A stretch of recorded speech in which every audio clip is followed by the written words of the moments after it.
शालू के दोनों बेटों की शादी रुबीना और आरती के साथ तय हो जाती है और शालू अपने दोनों होने वाली बहुओं को शादी का जोड़ा देती है। रुबीना गोरी और सुंदर थी, इसलिए शालू उसे महंगा सा लहंगा देती है और वहीं आरती के काले रंग को देखकर उसे सस्ता सा लहंगा देती है।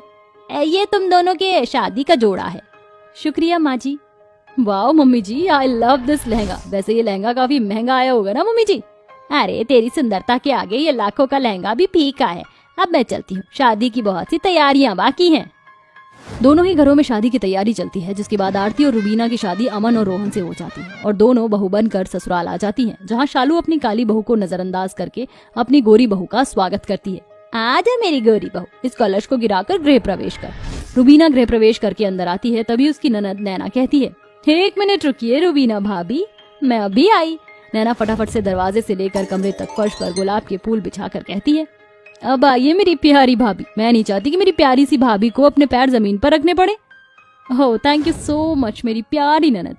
जहाँ एक तरफ शालू और नैना गोरी बहू का ससुराल में ग्रैंड स्वागत करके उसका गृह प्रवेश गुलाब के फूलों के साथ करते हैं, तो वहीं काली बहू का स्वागत कोई भी नहीं करता, जो कि अमन को बहुत बुरा लगता है।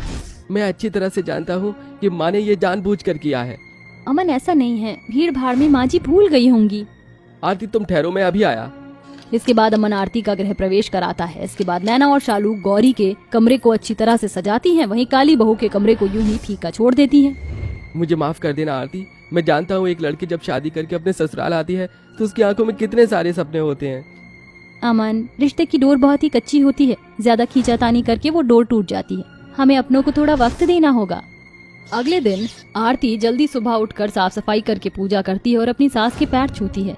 प्रणाम माँ जी। हाँ ठीक है। अरे जल्दी उठकर पूजा पाठ करके तू क्या साबित करना चाहती है? पहले तो मेरे बेटे को मुझसे छीन लिया, अब खड़ी खड़ी मेरा मुंह क्या देख रही है? जाकर खाना बना।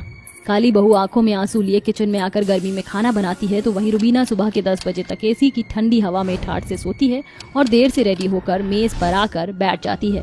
गुड मॉर्निंग मम्मी जी। गुड मॉर्निंग बहू। मम्मी जी आप मुझे बता दीजिए पहली रसोई में क्या बनाना है? अरे बहू तू गर्मी में किचन में काम करेगी तो तेरा गोरा रंग ढल जाएगा। उस काली कलूटी को मैं झक मारने के लिए थोड़ी लाई हूँ।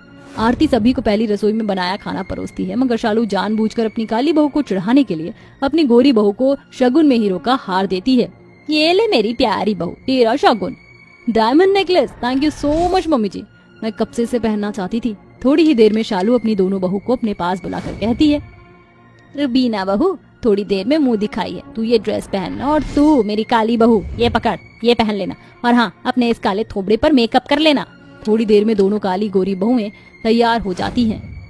माँ रुबीना भाभी कितनी सुंदर लग रही हैं, पर पता नहीं क्यों मुझे तो जलने की बू आ रही है। अरे नैना जा जाकर जल्दी से सूखी लाल मिर्च लेकर आ, मैं अपनी गोरी बहू की नजर उतार दूं, क्या पता कहीं ये नजर बट्टू जलन के मारे मेरी चांद सी सुंदर बहू को नजर लगा दे। शालू मिर्च से रुबीना की नजर उतार देती है और दोनों बहू की मुंह दिखाई होती है। अरे शालू तेरी रुबीना बहू तो एकदम चांद सी है। अरे मगर दूसरी बहू तो मुंबई की अंधेरी गली जैसी है। क्यों शालू, बहू तो एकदम गिनचुन कर लाई है। सभी औरतें आरती का मजाक बनाकर चली जाती हैं, जिसके बाद शालू आरती को उसके काले रंग के लिए बहुत कोसती है। पड़ गई तेरे कलेजे को ठंडक, लोगों के सामने हमारा तमाशा बना के। माँ जी इसमें मेरी क्या गलती है जो भगवान ने मुझे काला बनाकर भेजा है? देख लो मम्मी, मैडम कैसे टिसुए बहा रही हैं। काले रंग के कारण आरती की जिंदगी अपने ससुराल में एक नौकर से बढ़कर थी। वहीं शालू और नैना रुबीना को सराखों पर बिठाकर रखते थे। एक दिन नैना रुबीना से उसकी ड्रेस मांगती है। रुबीना भाभी मुझे ना आपकी वो ब्लू वाली गाउन चाहिए थी, आज मेरी सहेली निशु का बर्थडे है। मगर मैं तुम्हें अपनी ड्रेस क्यों दूं? मेरी सारी ड्रेस बहुत ही महंगी है और उसे खरीदना और पहनना तुम्हारी औकात से बाहर है। रुबीना की ये बात नैना को बहुत खलती और वो रोते हुए अपने कमरे में चली जाती। तभी एक दिन, मम्मी जी मुझे 50,000 रुपए चाहिए। मगर बहू आखिर इतने पैसों का तू क्या करेगी? और तू तो देख ही रही है कि घर भी कितनी मुश्किल से चल रहा है। मम्मी जी मुझे इससे कोई मतलब नहीं, मुझे अठन्नी चवन्नी के पीछे सर खपाने की आदत नहीं है। मुझे तो हमेशा से खुलकर खर्च करने की आदत रही है, वो मैं नहीं छोड़ सकती। रुबीना ऐसा बोल ही रही होती है, तभी रोहन वहाँ आ जाता है।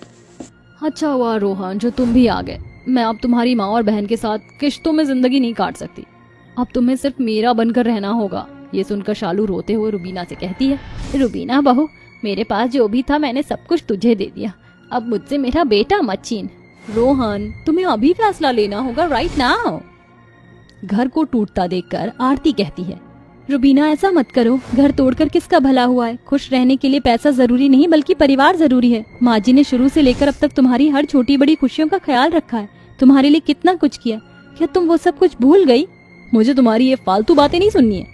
ऐसा कहते हुए अचानक रुबीना को चक्कर आ जाता है और वो बेहोश हो जाती है। तभी डॉक्टर घर आता है और बताता है, मुबारक हो, वो माँ बनने वाली है।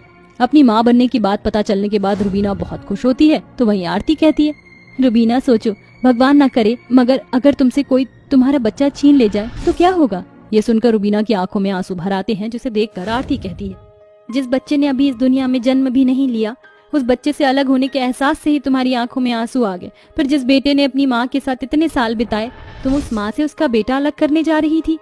जाने अनजाने में मैं ये क्या करने जा रही थी। मम्मी जी मुझे माफ कर दीजिए, मैं रोहन को आपसे दूर नहीं करूंगी, वो मुझसे पहले आपके हैं। आरती के कारण शालू का घर परिवार बिखरने से बच जाता है, जिसके बाद वो हाथ जोड़कर कहती है, आरती बहू, आज तेरे कारण मेरा घर टूटने से बच गया। मैंने शुरू से लेकर अब तक तेरे साथ बहुत फर्क किया, तुझे तेरे काले रंग के लिए कोसती रही, मुझे माफ कर दे। आप मुझसे बड़ी हैं माँ जी, मुझसे माफी मत मांगिए। इस तरह शालू अपनी काली बहू को अपना लेती है और रुबीना को भी रिश्ते के सही मायने समझ में आ जाते हैं, जिसके बाद सभी खुशी से एक साथ रहने लगते हैं।